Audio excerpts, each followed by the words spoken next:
据知情人士消息，中共政府为了关押更多的维吾尔人及其他少数民族穆斯林，正在全力以赴投入秘密监狱的建设。中共政府为了在2018年10月前完成新疆维吾尔自治区克勒玛依市西郊阿依库勒水库新建看守所的施工任务，暂停了其他在建工程。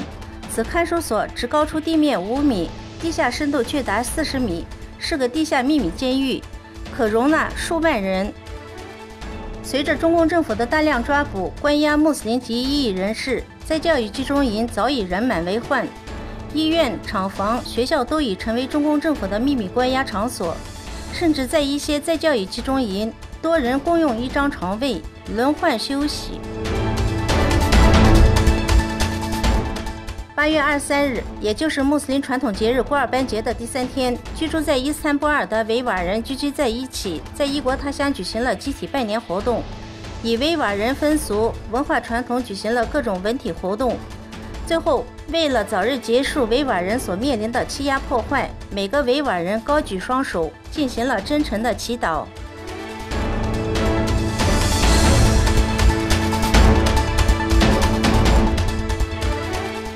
德国之声中文网报道，德国政府正在重新评估中国境内维吾尔人的情况，停止向中国遣返维吾尔难民。今年4月初，一名维吾尔难民在避难申请程序尚未完成的情况下，因德国政府不同部门间的沟通失误而被遣返回中国，此后音信全无。德国联邦内政部在答复德国联邦议会德中关系小组成员包瑟时表示，停止向中国遣返维吾尔裔难民。内政部称，联邦移民难民署不久前整理出了相关的国别信息。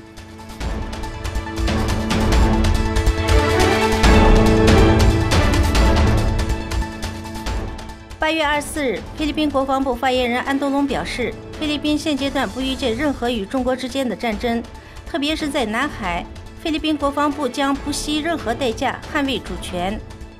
中国与菲律宾在南海的主权争端区域为菲律宾从西海岸划出的200海里专属经济区的范围，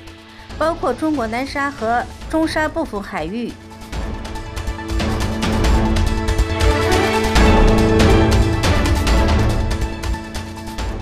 世界公报报道，塔吉克斯坦向中国出租9.5万公顷土地用于建设天然气管道，期限为49年。